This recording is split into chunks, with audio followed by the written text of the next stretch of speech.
I do suspect that Hamas will be worried by the fact that they have not succeeded in setting the whole region on fire as a result of their attack on the 7th of October. I'm sure that attack was designed to disrupt the increasingly stable relations between Israel and other countries in the region.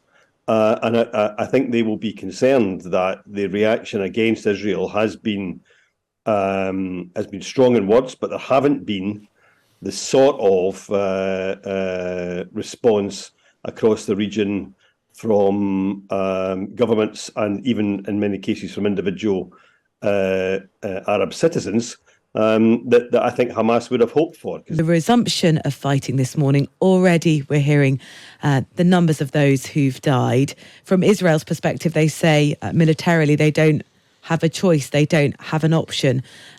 What do you make of it? Well, I think that probably, sadly, it was inevitable. There was some coverage yesterday, I'm not sure it got a lot of coverage, about 3 people killed in West Jerusalem, which Hamas, I think, claimed responsibility for that attack. And I'm afraid when I heard that, and then Israel, of course, has said that they've intercepted a Hamas rocket while the ceasefire was still going on. It seemed to me that, sadly, hostilities were going to resume. I think the question, of course, is both, how further humanitarian pauses or ceasefires can be achieved, but also where does Israel and where does the Israeli government think ultimately how this is all going to play out. Listening to all the coverage so far this week, questions rightly asked about Hamas being as much an ideology as anything else, and how is this going to play out while the world is very much watching and wanting humanitarian relief, obviously, to continue. So I think, yes, it's sadly inevitable. Not sure where this ends, and I suspect the rest of the world. I mean, in a way, we're going to come on to about COP. A lot of the leaders of the world are obviously there, so at least they are there to discuss in person. But I think very difficult for the rest of us to see quite where this is all going to end up. Yeah, Jack, you wonder how much the Western world particularly can do to influence Netanyahu's actions right now. We know that Antony Blinken was urging Israel, say, continue with the pause in fighting, particularly you've got to protect the civilians in Gaza before resuming the invasion. What we are seeing from Israel this morning is sort of sending more warnings to those in Gaza, saying you need to move out of these areas. They've designated the Gaza Strip into certain zones. How much of what do you think Israel is doing is sort of optics to tell the rest of the world that we are operating within, law as much as we can, rather than a real desire to actually protect civilian lives? Well, I think as you look at the behaviour of both sides in this conflict, the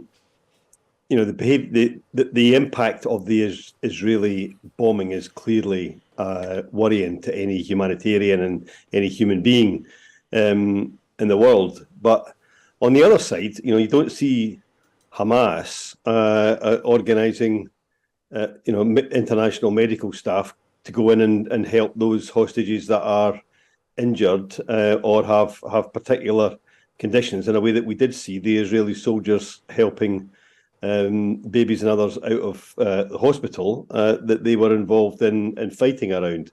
So, I do think there are parts of the so-called international community that need to be a bit more balanced here. Yes, of course, we need to pressurise Israel to not to minimise the damage on civilians as they repel attacks and try and root out the Hamas leadership, but at the same and get their hostages back. But at the same time, I think the international community can be a bit more balanced in making calls on Hamas. Any further humanitarian pause is not just the responsibility of Israel. It's also the responsibility of Hamas. And I can't read people's minds, but I do suspect that Hamas will be worried by the fact that they have not succeeded in setting the whole region on fire as a result of their attack on the 7th of October. I'm sure that attack was designed to disrupt the increasingly stable relations between Israel and other countries in the region.